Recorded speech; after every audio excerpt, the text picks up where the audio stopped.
Next never before లాంటి ఎన్నో అద్భుతమైన సినిమాల్ని అందించినటువంటి మా సెన్సేషనల్ డైరెక్టర్ అనిల్ రావిపూడి గారిని మాట్లాడవలసిందిగా రిక్వెస్ట్ చేస్తూ ఉన్నాం.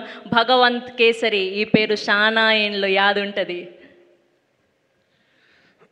గుడ్ ఈవినింగ్, అందరికీ నమస్కారం. ఫస్ట్ ఆఫ్ ఆల్ ఏ ముహూర్తాన టైటిల్ పెట్టాము భగవంత్ కేసరి, ఈ సినిమా చాలా ఏండ్లు యాద్ ఉంటుందని.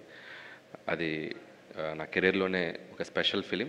అది నాకు అలాంటి సర్ప్రైజులు వస్తూనే ఉన్నాయి. And first of all Bhagavanth Kesari ఫిలింకి ఒక జాతీయ స్థాయిలో గుర్తింపు రావటం టీం అందరికీ, మా అందరికీ చాలా సంతోషాన్ని ఇచ్చింది. అండ్ నేషనల్ అవార్డ్ కమిటీకి, జ్యూరీకి థ్యాంక్స్ చెప్తూ, అలాగే ఆ సినిమా ప్రొడ్యూస్ చేసిన మా సాహు గారపాటి గారికి అండ్ ఆ సినిమాని, ఆ పాయింట్ని ఒప్పుకున్న మా బాలయ్య బాబు గారికి థ్యాంక్స్ చెప్తూ, అండ్ ఇక సైమా గురించి మాట్లాడాల్సి వస్తే ఫస్ట్ విష్ణు గారి గురించి మాట్లాడాలి. అండ్ లాంగ్ అసోసియేషన్ ఆయనతో నాకు. నేను 2015 నా ఫస్ట్ ఫిలిం పటాస్కి అప్పుడు ఇండస్ట్రీలో కొత్తగా వచ్చాను నేను. అండ్ ఫస్ట్ ఫిలిం పెద్ద హిట్ అయిపోయింది, ఏదో అవార్డు ఇస్తున్నారంట అని చెప్పి సింగపూర్ ఫ్లైట్ ఇచ్చి అక్కడ దిగి ఒక అవార్డు తీసుకొని, అప్పుడు చిరంజీవి గారు కూడా కింద ఉన్నారు. సో వాళ్ళందరి ముందు అవార్డు తీసుకొని మాట్లాడిన మూమెంట్స్ ఇంకా మెమరబుల్ నాకు. సో ఆ ఫస్ట్ ఫిల్మ్కి వచ్చిన ఆ అవార్డు ఎనర్జీ అది ఎప్పుడు గుర్తుండిపోద్ది. ఆ తర్వాత F2కి తీసుకున్నాను. ఆ తర్వాత భగవంత్ కేసరికి ద బెస్ట్ ఫిలిం కోటాలో మళ్ళీ లాస్ట్ ఇయర్ తీసుకోవడం జరిగింది. ఆ తీసుకున్నప్పుడే నాకు గుర్తు, ఇందాక సాహు గారు చెప్పినట్టు విష్ణు గారు ఒక మాట అన్నారు, అండ్ ఈ film going to be national award వస్తుంది అని చెప్పారు.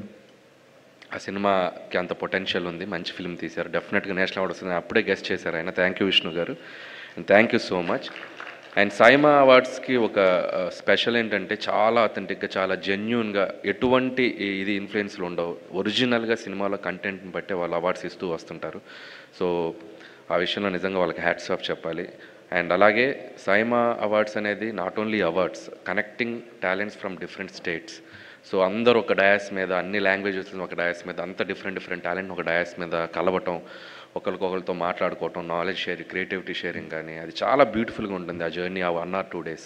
సో అందుకే అవార్డు వచ్చినా రాకపోయినా వాళ్ళు ఎప్పుడైనా పిలిస్తే సరదాగా సో అవార్డ్ ఫంక్షన్లో పార్టిసిపేట్ చేయాలనిపిస్తుంది. అంత ఎనర్జీగా, అంత బాగా సెలబ్రేట్ చేస్తారు ఆ ఈవెంట్ని. ఇందాక లక్ష్మీ మంచు గారు చెప్పినట్టు it's like very beautiful event. So once again ఈ నెక్స్ట్ ఇయర్ కూడా జరగబోతుంది. అండ్ డెఫినెట్గా ఎవరైతే ఉన్నారో నామినేషన్స్ అందరికీ మంచి మంచి ఫిల్మ్స్కి అవార్డ్స్ రావాలన్న విషయం చెప్తూ, అలాగే నాతో పాటు నేషనల్ అవార్డ్స్ కొట్టేసిన మా రాజేష్కి, కొట్టేసిన అంటే తెచ్చుకున్నా